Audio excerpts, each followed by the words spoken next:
Bienvenidos a esta nueva emisión de Sin Filtros. Hoy es diciembre 22 y bueno, se acerca la Navidad y esas fechas para reflexionar. Nosotros hemos decidido quedarnos con ustedes. Estamos dando la cobertura a el juicio de Ghislaine Maxwell. Ghislaine Maxwell fue novia del señor Jeffrey Epstein, quien se suicidó en la cárcel antes de ser enjuiciado acá en Nueva York. Ghislaine está acusada por los fiscales federales de Nueva York, haciéndose eco de 4 testimonios de mujeres que dicen haber sido víctimas de Jeffrey Epstein y que acusan a Ghislaine Maxwell nada menos y nada más de que formar parte de una empresa criminal que tenía como objetivo reclutar jóvenes de 14 a 16 o 17 años para que hicieran masajes a Jeffrey Epstein y que fueran abusadas sexualmente.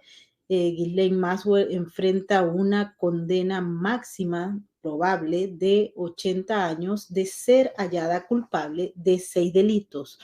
3 de los cuales son conspiración y los otros 3 son prácticamente muy fuertes. Uno de ellos es haber instado para que las jóvenes o menores viajaran a otros lugares para ser abusadas sexualmente.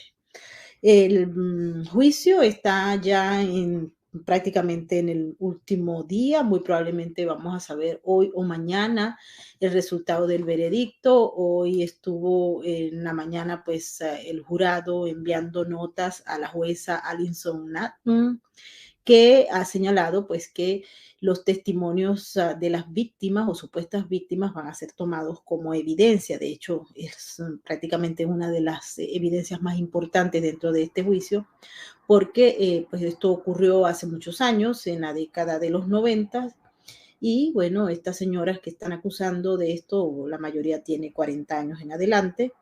A Ghislaine se le acusa pues de haber instado a estas mujeres y de haberlas reclutado. Hoy hubo un elemento interesante y es que en las conversaciones que tuvieron las supuestas víctimas con agentes del FBI en el año 2007, pues las mujeres nunca mencionaron a Ghislaine Maxwell en esa época.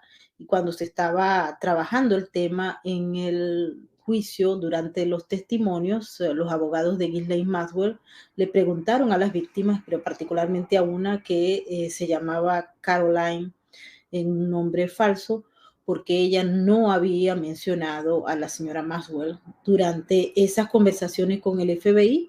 Y bueno, la respuesta de la testigo era que pues no le habían preguntado sobre ella. En todo caso, esto está en pleno desarrollo, estamos esperando el resultado del jurado. Se han hecho varias notas a la jueza y se han enviado particularmente los testimonios y lo que son todas las transcripciones de esos testimonios que tuvieron lugar a lo largo de 12 días de juicio. Así que vamos a seguir llevándoles información y mientras estamos dándole cobertura al caso de Ghislaine, vamos a traerle Sin Filtros a ustedes, así que no nos podemos ir de vacaciones por el momento. Hoy hemos invitado a todos ustedes para que vengan a conocer un poquito más de lo que está pasando con el caso de Alex Saab, que nos ha ocupado también mucho tiempo a lo largo de este año que casi concluye, desde que fue arrestado en Cabo Verde el 12 de junio del 2020, pues hemos estado trabajando el caso desde Cabo Verde, cuando estaba en Cabo Verde, y luego desde que llegó a los Estados Unidos. Ahora hay unas nuevas, si se quiere, investigaciones que señalan a Alex Saab de ser responsable de un esquema de desfalco al Estado venezolano, pero también al Estado ecuatoriano. Nosotros tuvimos acá al presidente de la comisión que hizo la investigación, pero ¿por qué se está hablando entonces ahora de reextradición de Alex Saab? Y si es cierto que de alguna manera vaya este hombre a salirse con las suyas. Hay mucha especulación, pero también hay un caso abierto en el estado de la Florida que, bueno, continuará el 7 de enero, motivado a que se paró en un periodo debido a que el juez señaló que era necesario esperar los resultados de la Corte de Apelaciones de Atlanta y bueno, en eso estamos, ¿no? También vamos a hablar sobre los últimos movimientos en el expediente de El Pollo Carvajal. Para ello hemos invitado a nuestro analista, el doctor Omar Estacio, a quien le damos la bienvenida, no sin antes, por favor, pedirle a todos aquellos que nos están acompañando en el super chat que se activen. Mil gracias a nuestros moderadores. A ver, a quien tenemos a Migdalia Chirinos, a nuestra bella Tamaris López, Camino Lontán e Inesta Norma Flores. Un gran saludo a todos aquellos que se están integrando a nuestro super chat. Y bienvenido, doctor Omar Estacio. ¿Cómo está? Feliz Navidad. Feliz Navidad a todos, Maybor, a ti, a tu familia, a toda la audiencia y por supuesto al equipo de Sin Filtro que a lo largo de este año pues ha estado muy activo con esta cantidad de asuntos tan importantes. Sí, tenemos muchos eventos. La verdad es que este año 2021 no se acaba y salen y siguen y siguen y siguen sin parar.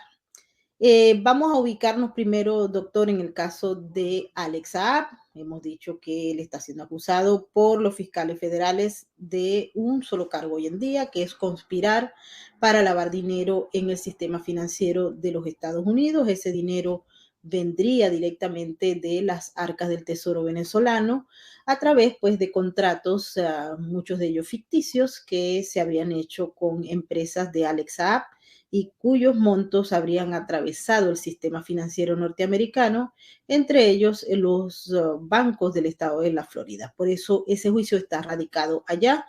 Estamos a la espera de la resolución de la Corte de Apelaciones sobre un caso interpuesto por la defensa que busca que este hombre sea considerado con inmunidad diplomática, es decir, enviado del régimen de Maduro a Irán y con ello pues no sería juzgado en los términos que están planteados.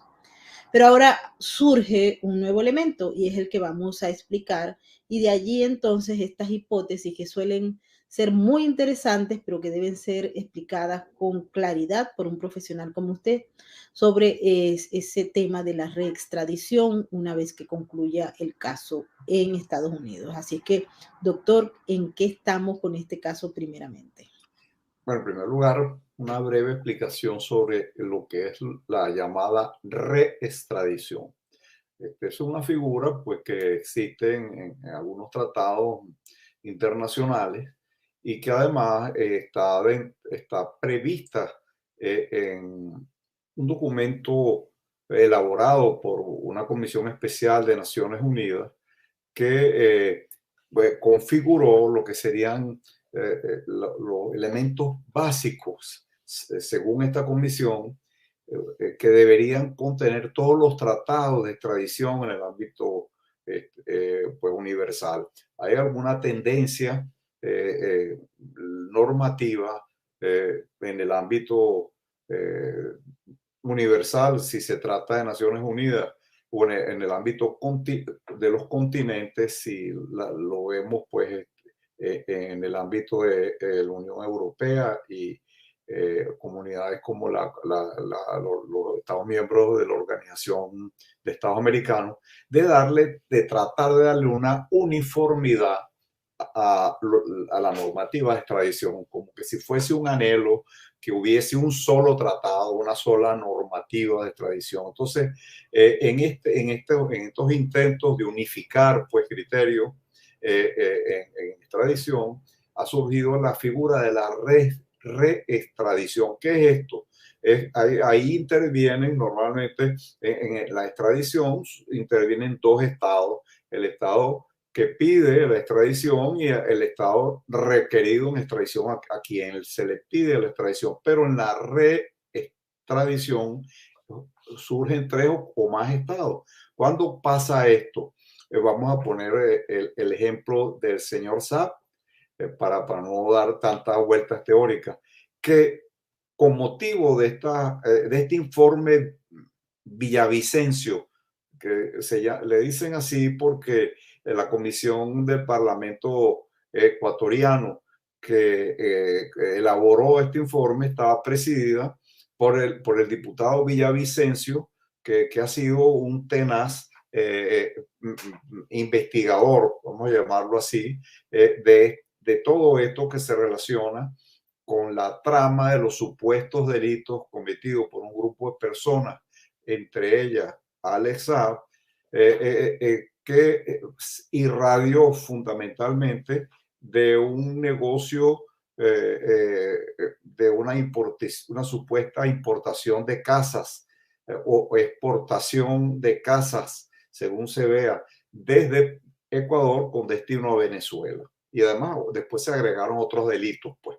Pero entonces, esto lo plantearía la posibilidad que el Estado ecuatoriano le solicite a Estados Unidos que una vez que Saab esté en la calle o esté liberado, vamos a suponer en el escenario que fuese declarado inocente en el juicio que actualmente enfrentan, o que hubiese salido por pena cumplida, vamos a suponer que lo condenen a 10 años, a 20, saliendo de la cárcel, normalmente las personas le fijan un plazo para que abandonen el territorio. En este caso sería el territorio de Estados Unidos. Le dicen, mire, usted está libre, está bien, pero se tiene que ir de aquí en un plazo de 15 días a 30 días.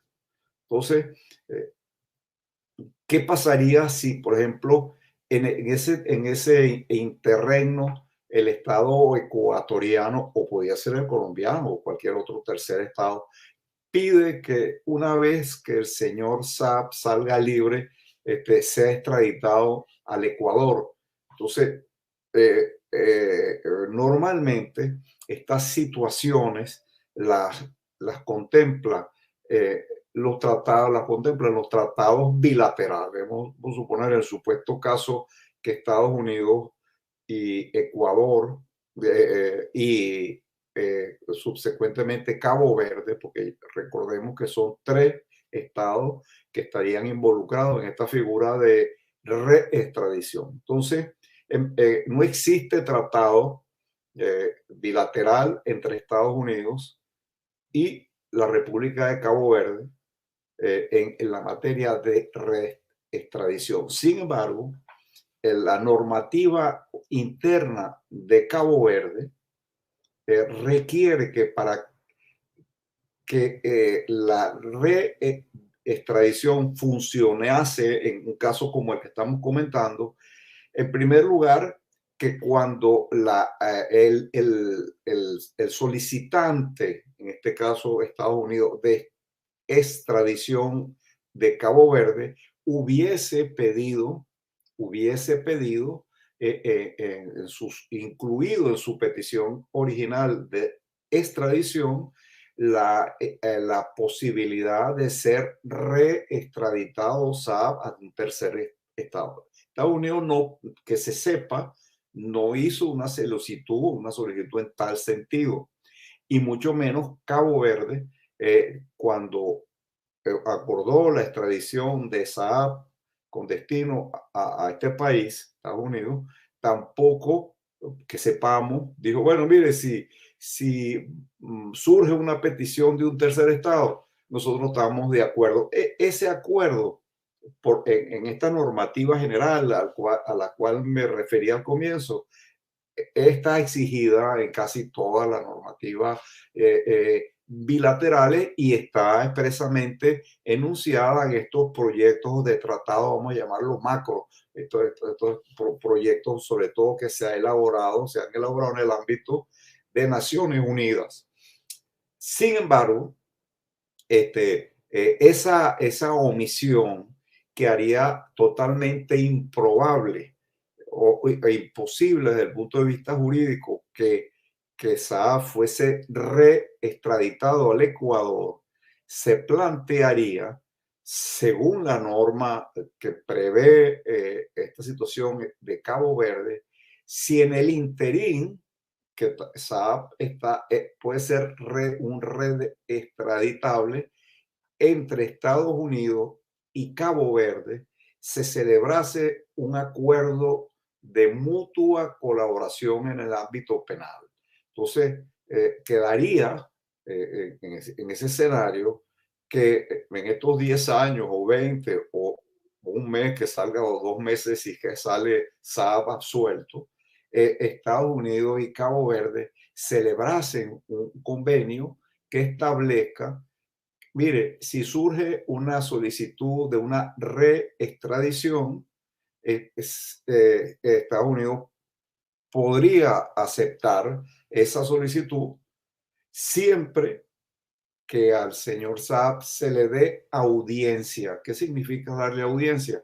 Que si el Estado de Ecuador solicita que sea reextraditado al Ecuador, se le dé oportunidad a Saab de defenderse en una audiencia, que les ponga, mire, yo no soy reextraditable para allá porque esa es una petición, por ejemplo, de carácter político, porque yo soy embajador o de tal, y entonces, pero es importante enfatizar en esto de la audiencia, porque hay muchos tratados bilaterales que cuando hablan de reextradición exigen que para que ésta proceda, el reextraditable esté de acuerdo. Muy distinto a que el señor Saab diga, bueno, está bien, yo estoy de acuerdo en que me manden para el Ecuador, a que en este primer escenario se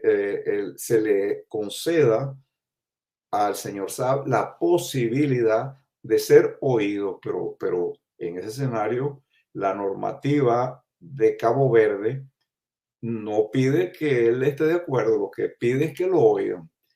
Es muy importante, hay un elemento que es interesante desde el punto de vista técnico, que eso tendría que ser una reforma de orden procesal.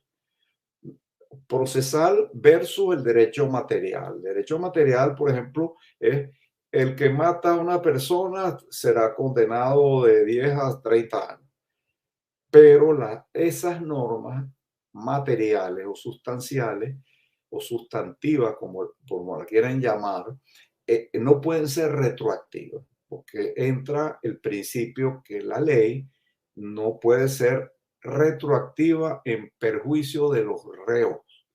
Pero las normas procesales tienen un tratamiento distinto en cuanto a la retroactividad se refiere, porque las normas procesales tienen aplicación inmediata, sin que se consideren que han infringido este principio de retroactividad. Sería una normativa procesal, porque no sería el caso que se está previendo un nuevo delito, sino sería el caso que se está previendo un nuevo procedimiento. Es decir, bueno, mire, si es que llegase a surgir una solicitud de extradición, entonces tiene este trámite. Eso es una norma típicamente procesal.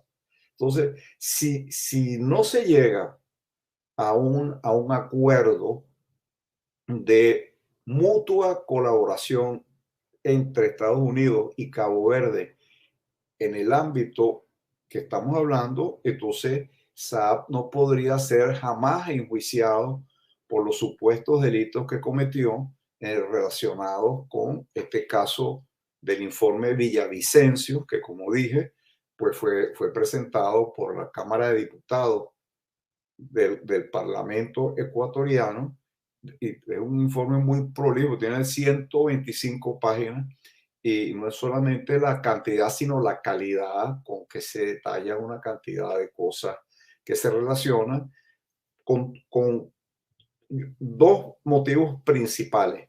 Primero, que se usó una moneda de cambio que se había establecido. No es una moneda de pago como puede ser el dólar o el euro y tal, sino que entre los estados signatarios de un pacto que se le hizo Sucre como el acrónimo del mariscal Sucre. Menos mal que no le pusieron Bobe, porque imagínense usted lo que hubiese sido. Bueno, usaron el Sucre para legitimar capitales, no solamente para legitimar el supuesto daño al patrimonio público venezolano por $600 millones casi, porque a Saab le entregaron a la compañía Saab, el Estado venezolano, de manera, este servidor en un artículo recientemente dijo con negligencia criminal, porque este tipo de contratos internacionales, el Estado de Perú, el Estado de Venezuela, perdón, le compra a una empresaria fabricante de supuestas casas prefabricadas de Ecuador, 600 millones en casas prefabricadas. Lo que se usa normalmente son las llamadas cartas de crédito, cartas bancarias en el ámbito internacional, que es una manera que el comprador, en este caso Venezuela, deposita el dinero en un banco para no darle muchas vueltas al asunto, y cuando la mercancía está puesta a bordo del carguero que la va a traer, se llama Free on Board. ¿Por qué FOB? Se llama, es una carta de crédito FOB. Hay muchas modalidades de carta de crédito, pero esta es la que más se usa. Cuando el banco que tiene el dinero, como un pozo que tiene allí, cuando el banco es informado con unos mecanismos que tiene, un inspector va, se monta al barco y dice, no, mira, aquí está, ¿cuántas casas prefabricadas eran? 2.000, aquí están con todas y tal. Entonces el banco le libera el precio al supuesto fabricante de las casas, en este caso la compañía ecuatoriana. Pero el Estado venezolano es un caso realmente, yo diría que insólito, que alguien le entregue a una empresa extranjera una cantidad de esta magnitud sin que esa empresa haya hecho haya mostrado la mercancía, porque también hay otras cartas de crédito que se llaman CIF, que son cuando el inspector va al patio de la industria que habría fabricado las casas y dice, sí, aquí están las casas, pero está en la planta que las elaboró. Pero la que más se usa en estos casos es la modalidad FOB, esa que se llama, que la sigla de Free on Board, que cuando tú colocas la mercancía en la cubierta del buque, entonces el banco libera los reales. Aquí no hubo carta de crédito. Le dieron a esta compañía del señor Saab, la Bicoca, de 600 millones de dólares y no exportó ni un ladrillo. Mandó unos containers, según leí, que estaban vacíos. Una cosa realmente insólita, una irresponsabilidad criminal del gobierno de Hugo Chávez. Y el informe de este parlamentario, muy meritorio, por cierto, bueno, habla pues que incluso pues, decían que iban a exportar desde Ecuador unos cables y una cosa que en Ecuador no se fabrican, que mandaron unos cables que la empresa que se prestó a decir que iban a enviar esos cables no es capaz nunca en su existencia ha llegado a producir ese tipo de cableado. Es una cosa escandalosa, ¿no? ¿El señor Saab es culpable o inocente? Bueno, yo creo que pedir que sea por lo menos juzgado de acuerdo con el debido proceso para que se determine si es o no inocente, es lo menos que podemos exigir los venezolanos, porque a mí me parecería escandaloso que el Estado norteamericano y el Estado de Cabo Verde, en todo el tiempo que se demora este juicio, no lleguen a un acuerdo en el sentido de prever qué se haría en este tipo de asuntos y suscriban un tratado que reglamente la reextradición, no solamente en este caso, sino todo, ¿no? Yo creo que aquí quizás la opinión pública de ambos países, tanto de Ecuador y de Venezuela, deberían de Venezuela, no, los venezolanos o el gobierno de Guaidó, porque a lo mejor Maduro también trataría de extraditarlo, pero no para juzgarlo, sino para protegerlo, que es otra posibilidad también. Pues, Eso le iba a comentar, doctor. sí, ¿Qué tal si pues Maduro nos está viendo, aunque está de vacaciones, por allá por Canaima con Cilia sí, Flores? sí, Pero ¿qué tal que se le ocurriera, por ejemplo, pedir también ese sí, sí, proceso de extradición y tomando en cuenta que el nuevo gobierno de Cabo Verde es de la línea del así es, socialismo del siglo XXI? ¿Qué sí, tal si esto se pudiera hacer y con ello pues se evita que Alex Saab pague por los delitos cometidos también en Ecuador y en Colombia? Porque hay que recordar que también Colombia tiene casos. Mucha gente no entiende, doctor, por qué aquí, como se dieron tantas investigaciones y Alex aparece en investigaciones que están con Bielma Mora, con el otro, son varios esquemas criminales, solamente va a pagar por un juicio. Y esto es importante aclararlo. Creo que ya lo dijimos en otros lugares, pero la gente no entiende por qué se remite a un solo cargo en un solo juicio si aparece su nombre en varios expedientes aquí en Nueva York, en Texas, en Florida, etcétera. Eso tiene una respuesta muy concreta, usted la va a explicar. Nosotros desde el punto de vista periodístico lo que podemos decirles es que aquí solo se juzga una vez por un mismo cargo. así es. Adelante, doctor. Bueno, como lo comentábamos antes, la pena máxima que acepta el sistema jurídico de Cabo Verde es la pena de 35 años de cárcel. Entonces, ellos quisieron una cuestión de política de Estado en lo cual, eh, caramba, no nos metemos nosotros.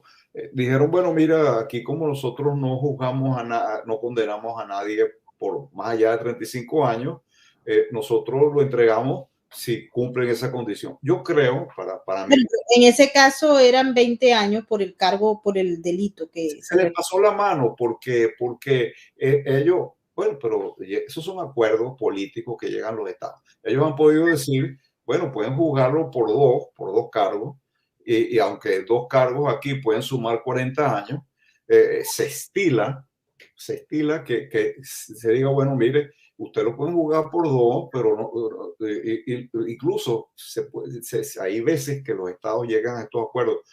Ustedes los tribunales lo pueden condenar a 40 años, pero no pueden ejecutarlo esa prisión sino hasta 35, ¿no? Pero aquí, al final del día, de pronto el juez, para tomar una decisión sobre una sentencia, se basa en 3 puntos fundamentales, que es la guía de sentencias aprobada por el gobierno, por el Congreso de los Estados Unidos, que es la guía federal de sentencias, así es, un informe de la Oficina de Libertad Condicional del Buró de Prisiones, así es. donde pues allí se hacen investigaciones, se dice si este hombre tiene antecedentes o no antecedentes, etcétera, y la decisión que tiene el juez en base a lo que él posee sobre lo que se dijo en el juicio. Y bueno, y él toma, pero si hay un acuerdo también a nivel de extraterritorial, pues suponemos que el juez lo toma en cuenta, Sí, porque es una claro, política de está Estado, complicado, sí, por tanto, las políticas de Estado son elementos claves a la hora también de sentenciar a un sujeto. Ahora, doctor, hay otra pregunta que nos surge de todo esto. Esto ocurriría en el marco de un Alex Saab ya sentenciado por un solo delito, en el que probablemente pues salga con mucho menos años que esos 20 años, porque hay una serie de elementos que allí están presentes y lo más importante es que Alex Saab cuenta con los mejores abogados de los Estados Unidos. Y eso le puedo decir, hay equipos de abogados trabajando para liberar a Alex Saab desde aquí. Los equipos de abogados son los mejores de los mejores y tienen a nivel internacional también una serie de estructuras que le permiten a ellos ganar casi todos los casos donde se meten. Y esto hay que tenerlo en cuenta para que no se vayan a amargar cuando venga la decisión, porque si van a juicio, que todavía está planteado que eso ocurra, el jurado lo puede conseguir, lo puede hallar culpable o no culpable. ¿Ok? Esto es importante también porque hay mucha gente que se amarga y dice, bueno, no, esto hay que aprender a digerirlo para estar preparado. Y lo otro es que el juez, basado en una serie de elementos, pueda determinar que él no califica para una condena de 20 años, que es la máxima en ese caso particular. Si no, no sé, él no era la cabeza principal de la organización criminal y puede ser 10 años mínimo o máximo. Entonces uno no sabe, estamos hablando de hipótesis a futuro, pero la pregunta es, cuando él concluya esa sentencia, si es que acaso lo sentencian, y él decide retomar su vida de empresario e irse a Venezuela. En Venezuela, pues por ahora no hay luces de que el régimen vaya a caer. Por tanto, va a estar protegido allá. Pero ¿qué tal si anda por ahí por otro lado y lo arrestan? ¿Es posible entonces que se lo lleven para Ecuador la Interpol o eso no es posible? Bueno, sí es posible, sí, sí, sí. Sí. ¿Qué puede pasar, no? Sale el señor Saab a los 10 años. En fin, hay que tener en cuenta lo siguiente. Él puede llegar a dos tipos de acuerdos. Los escenarios resumidos son tres. Uno, que vaya a juicio con el jurado dictamine, mire, es culpable. El juez entonces con, eh, eh, somete el caso a esta comisión del sistema penitenciario de aquí, viene una comisión multidisciplinaria, bla, bla, bla, y le recomiendan al juez, mire, castíguelo por 12 años. Entonces el juez, eso le sirve de guía, pero al final el juez es soberano, es decir, no, ustedes dicen 12, pues yo digo 8, y ya está. Y eso es así, pero ese es el procedimiento. El escenario número 2 es que él se declare culpable. Entonces, él tiene unos beneficios procesales que en la medida que aquí las personas se declaran culpables de manera voluntaria, entonces tienen una rebaja que el juez se le impone de acuerdo con este más o menos procedimiento, va a la misma comisión penitenciaria, etcétera, etcétera. El juez dice, bueno, yo como darle 8 años.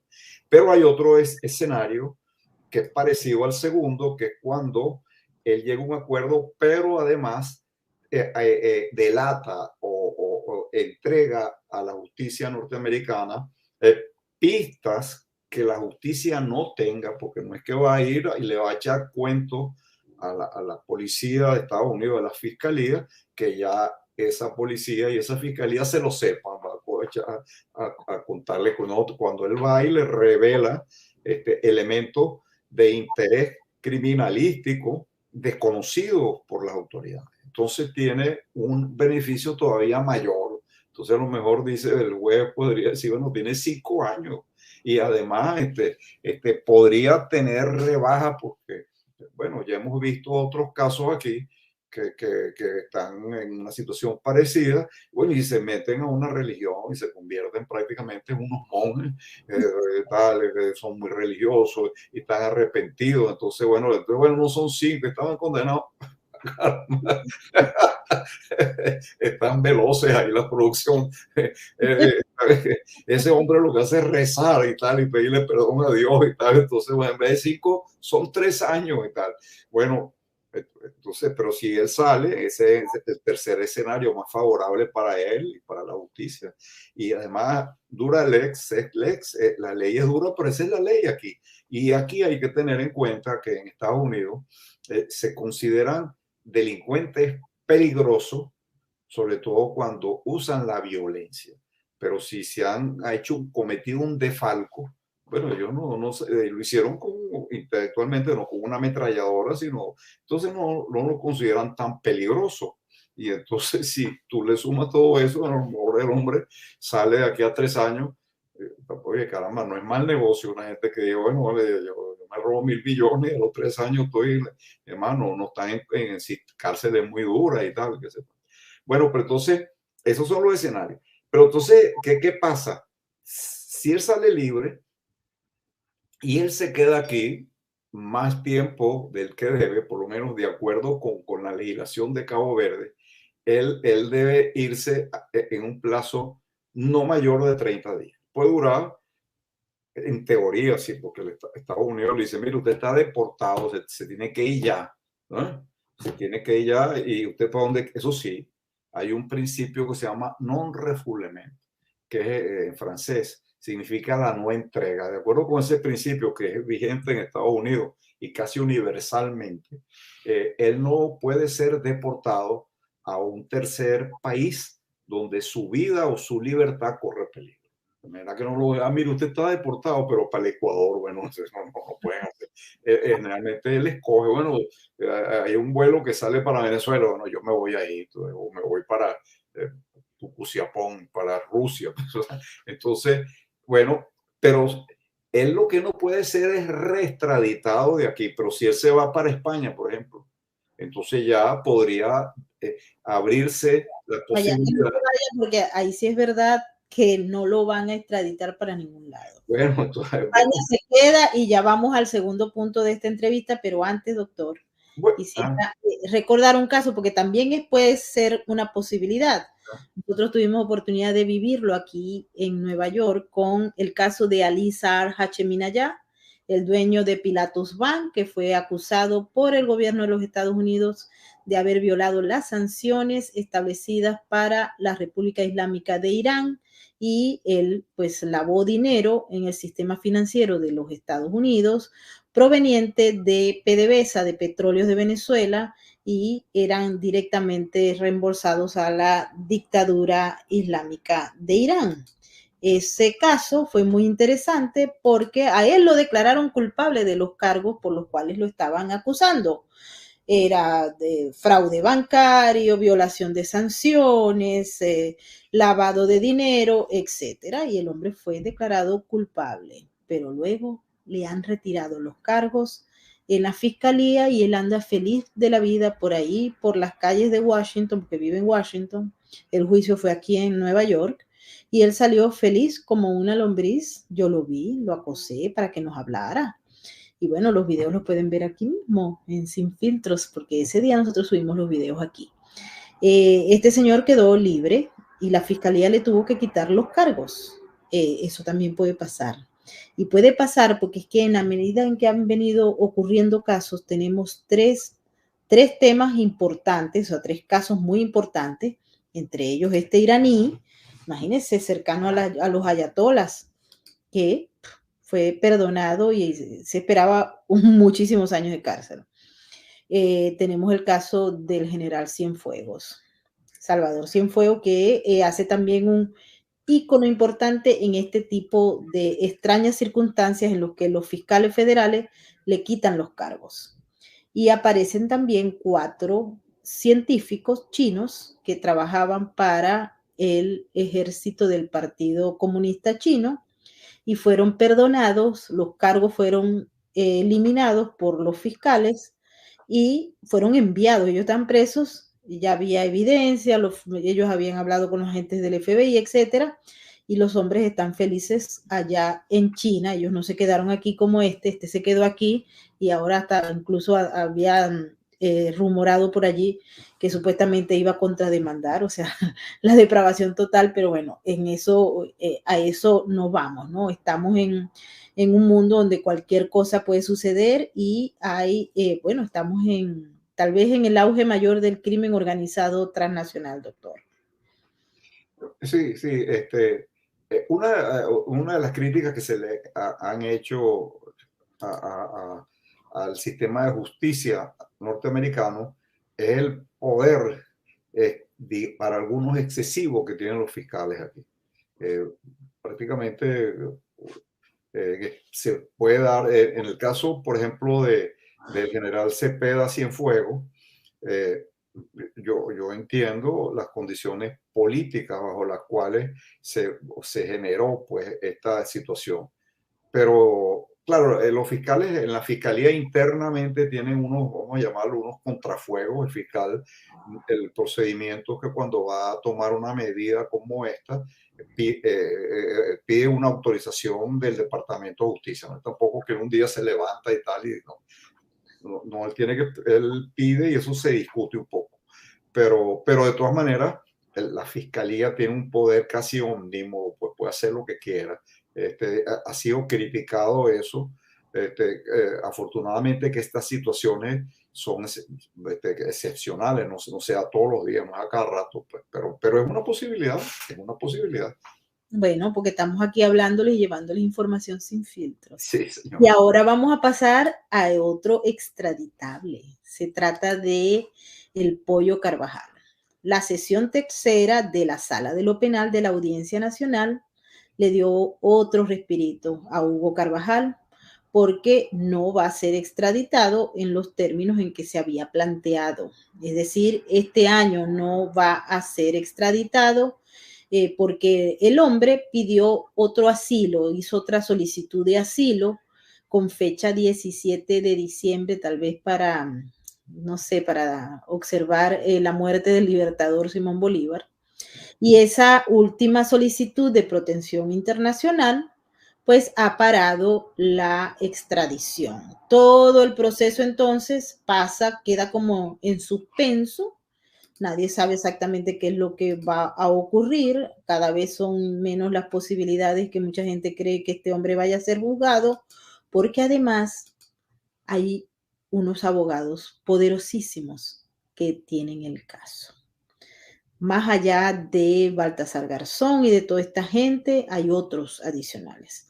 El Pollo Carvajal entonces está respirando. ¿Qué fue lo puede explicar, no sé, doctor, en los términos ya jurídicos, que pues vuelva a pedir asilo político una vez que se le había negado el asilo político? Y bueno, y eso le va a dar un respiro a este hombre para que al menos no pase las navidades aquí en las frías y congeladas cárceles neoyorquinas, sino en otro lugar, tal vez más cálido.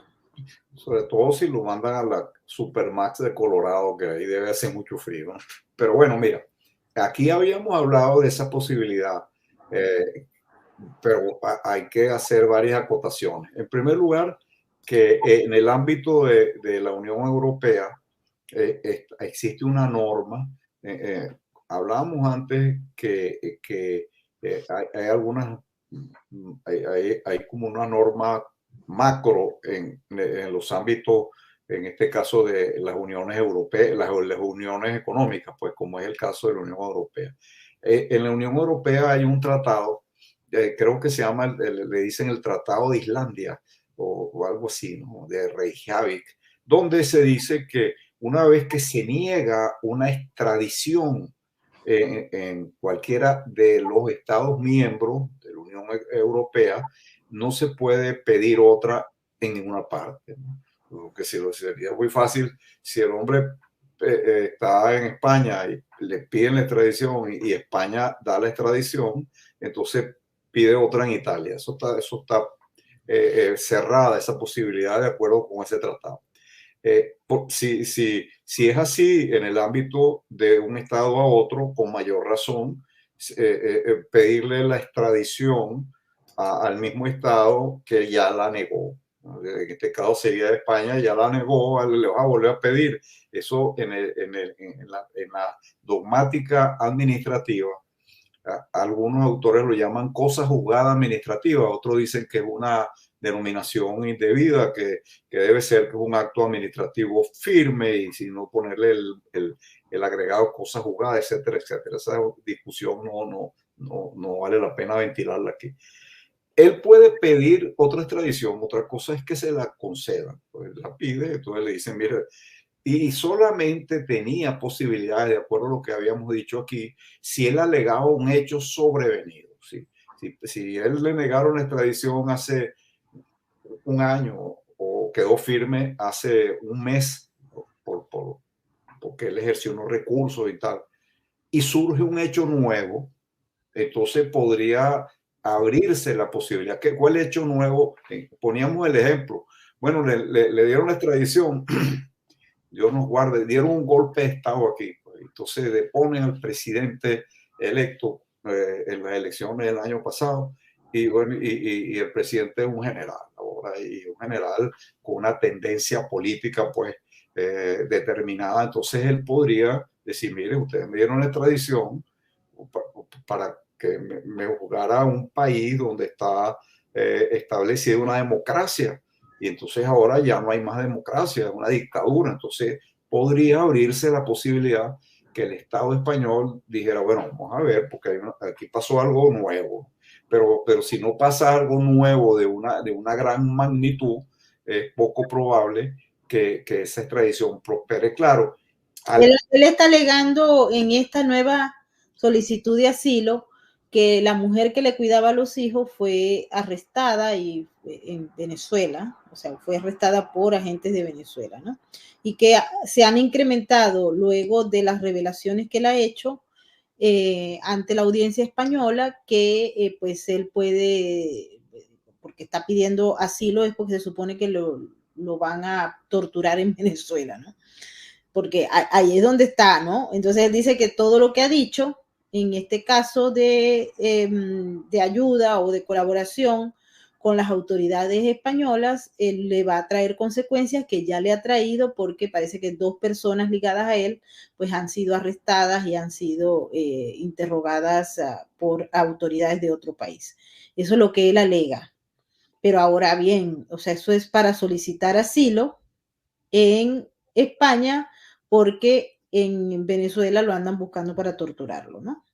Pero eso es lo que se alega en un asilo. Pero ahora bien, si lo que se está discutiendo es la extradición, ahora el juez ha señalado que van a esperar, toca esperar nuevamente, nadie sabe cuánto, porque ahí no dicen cuánto tiempo es. El juez dice, y vamos a tratar de leer el documento, dice, la Audiencia Nacional reanudó el proceso de asilo y a ver, debe tener y ya ha tenido conocimiento de la Oficina de Asilos y Refugios sobre la nueva petición de Carvajal, que todavía no se va a resolver. Por tanto, la audiencia va a esperar para la entrega del extraditado y hasta tanto la administración se pronuncie.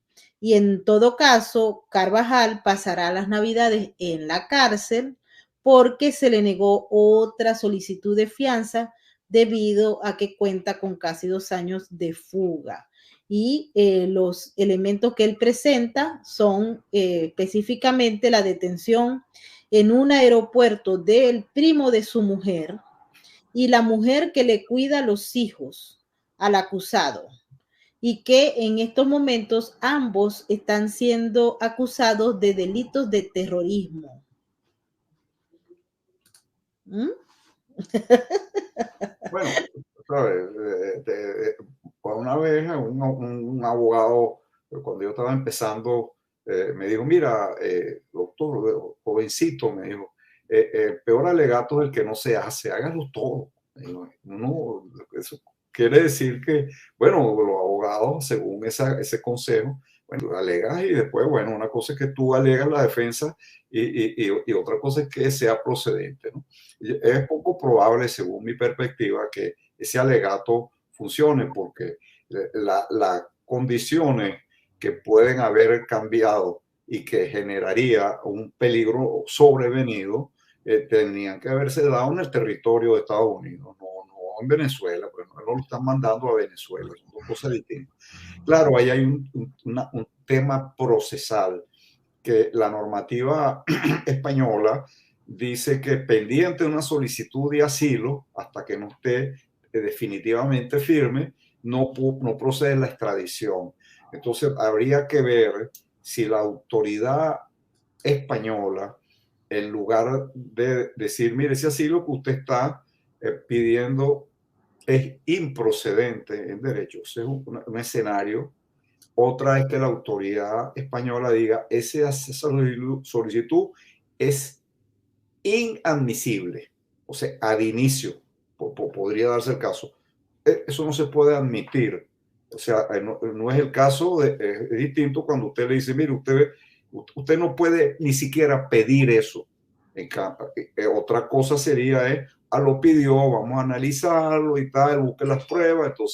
Entonces eso es algo que hasta ahora no, es un enigma, pero podría pasar una cosa u otra. Si el Estado español le da trámite al asilo, bueno, mira, aquí están las pruebas, vamos a analizar las pruebas, y le da hay una tramitación especial, incluso él puede pedir también en un momento dado, lo consideramos aquí, cuando lo fueron a citar, él no estaba allí, han debido fijarle unos carteles, no se lo fijaron, y entonces eso le dio lugar a él a ejercer unos recursos.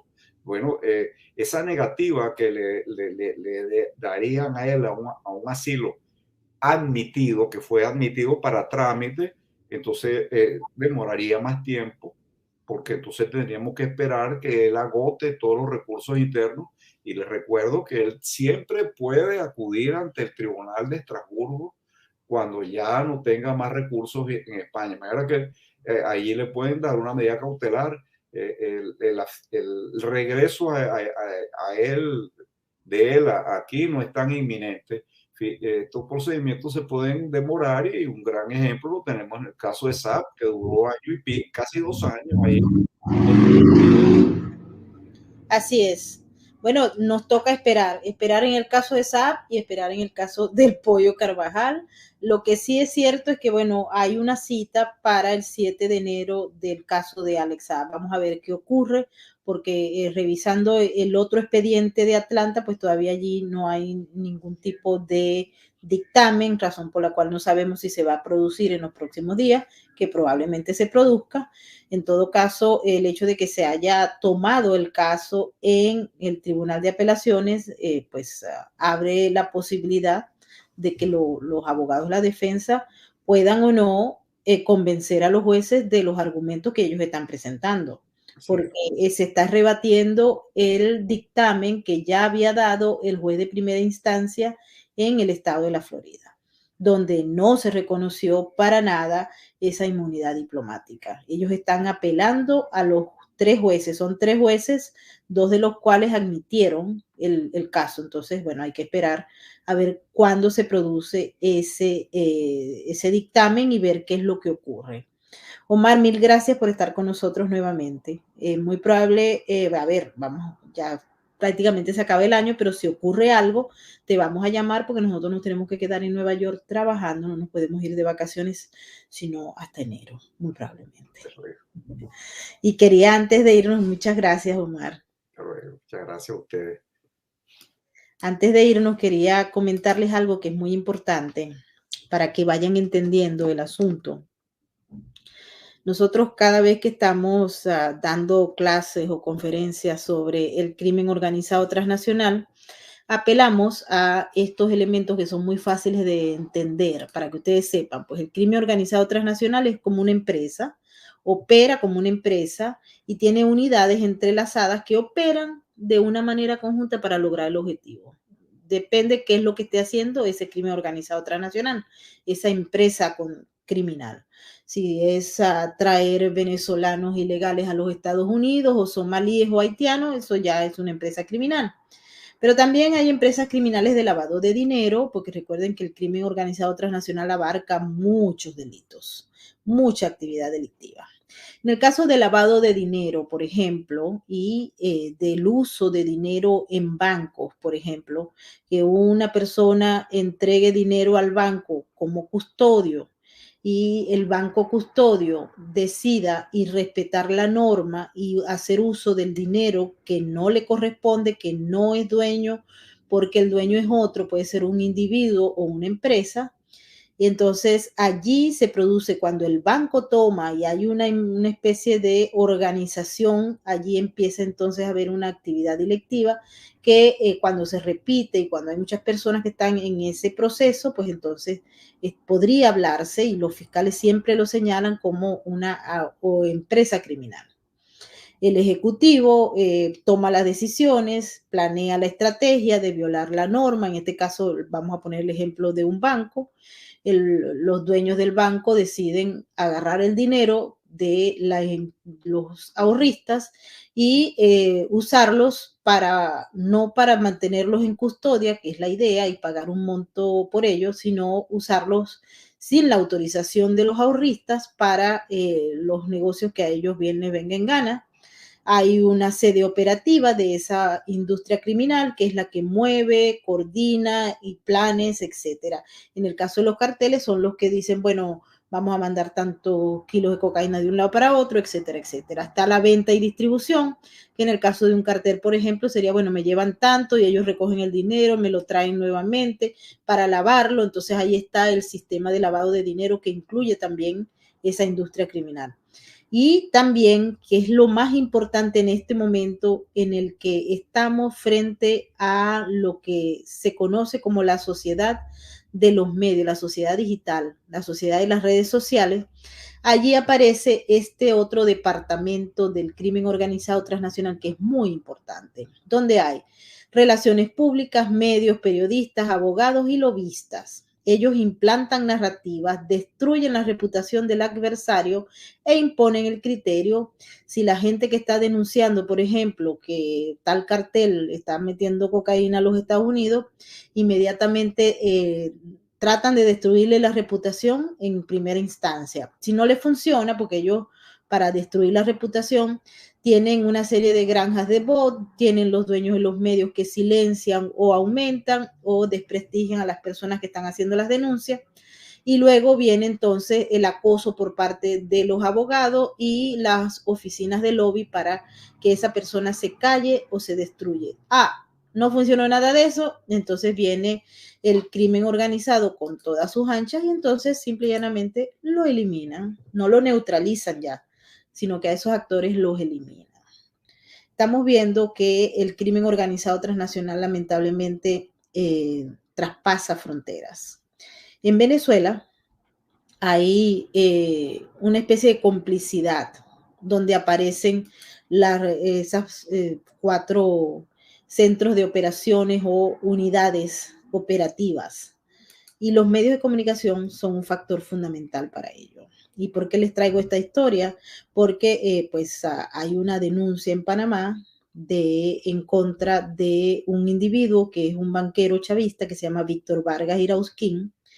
Y ese señor, en una denuncia que se hizo de uno de los clientes del Banco Orinoco NB, pues el Banco Orinoco NB fue intervenido por las autoridades de Curazao y el dinero pues no aparece, pues los ahorristas que metieron dinero en ese banco pues lo perdieron. No hay forma ni manera de recuperarlo, así como también pasó con otro banco de este individuo llamado Albank y otro que se llama Boy Bank. Es decir, él tenía una red de bancos a través de los cuales no solamente captaba el ahorro de inversionistas que creían en el banco, sino también que adicionalmente a ello, pues lavaba dinero. Ustedes pueden pasar por Venezuela Política y tenemos los informes de las autoridades con evidencias que ellos han presentado sobre ese esquema criminal que se manejaba a través de estos bancos.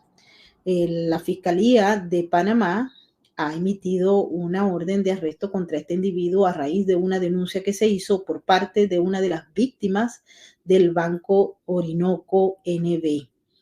Y bueno, esa información se dio a conocer y resulta que los cómplices de Víctor Vargas, él tiene una estructura conformada por abogados, por lobistas, por periodistas de gran reputación, medios de comunicación y PR, lo que se llama PR, que son relaciones públicas, que una vez que se dio a conocer la información, inmediatamente dijeron que era mentira, era una falsa noticia, sin revisar la evidencia que se estaba presentando para dar a conocer esa noticia.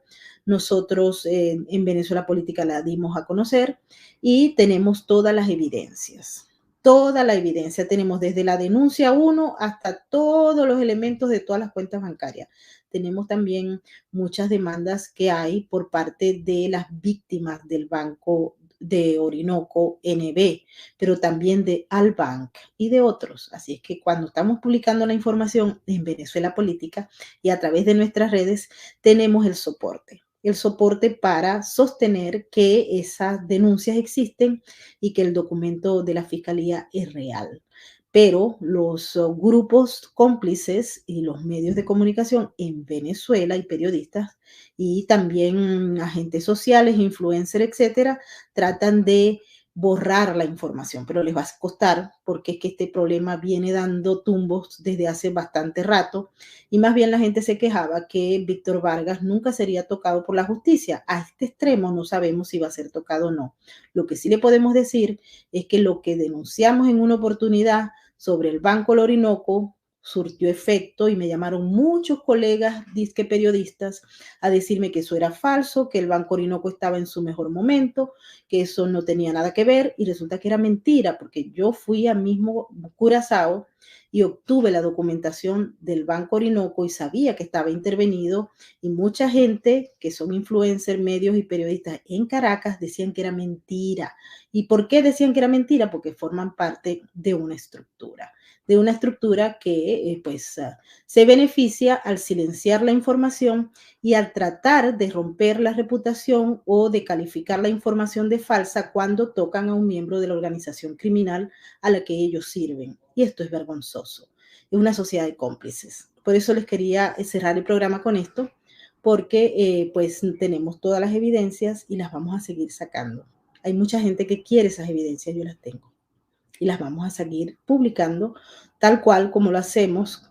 Y bueno, ustedes saben que en el periodismo, cuando usted publica una información que es falsa, la gente que resulta víctima de esa información falsa puede venir aquí en los Estados Unidos a la corte, hacer una demanda y llevar todo. Entonces, en el periodo del descubrimiento, si la persona que publicó la información no tiene la evidencia para presentarla frente al juez, en el caso de ser un periodista o un medio, puede ir preso.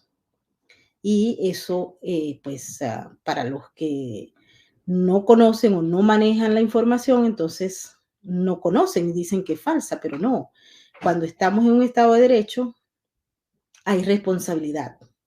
Y los cómplices de las organizaciones criminales no nos van a intimidar, porque tenemos la información.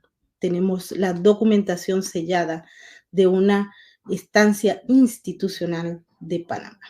¿Ok? Así es que bueno, nos despedimos ahora sí. Quería recordarles también que con Investigative Reporter Project de Freedom Voice, Venezuela Política y Sin Filtros, el próximo 2022 vamos a dedicarnos a regalarles píldoras de educación. Vamos a estimular la educación, lee, fórmate, aprende, y a través de Sin Filtro vamos a hacer seminarios, vamos a hacer píldoras de información, conferencias para ustedes, porque hay que despertar a la sociedad que está anestesiada, así que no se lo pierdan. Vamos a hacerlo con mucho cariño para todos ustedes, con nuestro equipo de expertos y de analistas que, bueno, trabajamos en varias universidades y nos apasiona la educación. Así que prepárense todos y ojalá y nos puedan acompañar en esta nueva iniciativa. Para ahora quiero mandarles mensajes de feliz Navidad. Mañana muy probablemente vamos a estar nuevamente con ustedes porque estamos en la cobertura del caso de Ghislaine y pues nos ha llevado todo el tiempo, no nos podemos ir de vacaciones, así que nos quedamos con ustedes.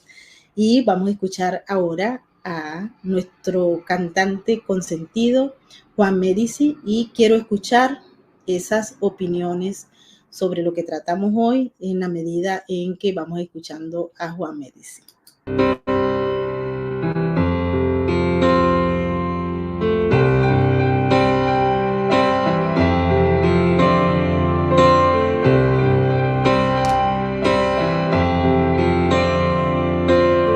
Dicen que te olvide, que tú me olvidaste, que no te escriba otra canción, que no vales la pena, que ya te he perdido, que te arranque de mi corazón, que todo ese tiempo que pasé contigo no sirvió de nada y que debo olvidar lo que hubo entre tú y yo. Pero estás en cada parte de mi mente, te recuerdo a cada instante aunque me duela. ¿Cómo es que debo borrarte de repente? Si hoy te amo más que nunca, Venezuela. Si hoy te amo más que nunca, Venezuela.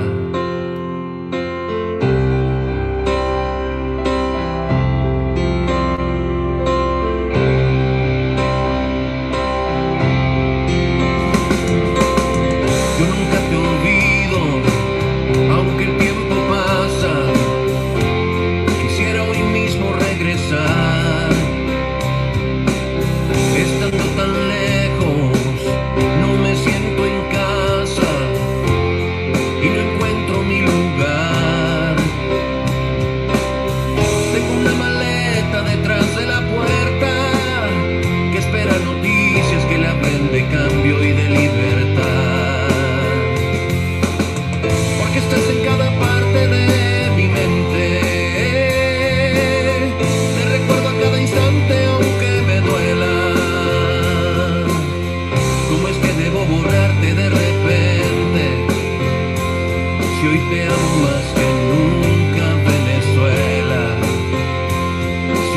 amo más que nunca, Venezuela. Los que piden que te olvide por cambiar de dirección, pretenden que me arranque el corazón. No puedo olvidarme de mi país. Yo no me fui, yo sigo ahí.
Bueno, y ahora sí nos vamos. Muchísimas gracias a todas aquellas personas que han participado en nuestro super chat y a nuestras llaves, a Migdalia Chirinos, a Tamaris López, a Lontam Anesta y a la Bella Camino, que siempre nos colaboran con este programa. Y ahora sí nos despedimos. Nos vemos mañana si todo marcha bien y tenemos veredicto de Ghislaine Maxwell. Nos vemos. Con los mejores ingredientes, Cevichiro Peruvian Food and Sushi Restaurant, tan peruano como el ceviche, trae y sirve para ustedes en sus mesas lo mejor de la comida internacional.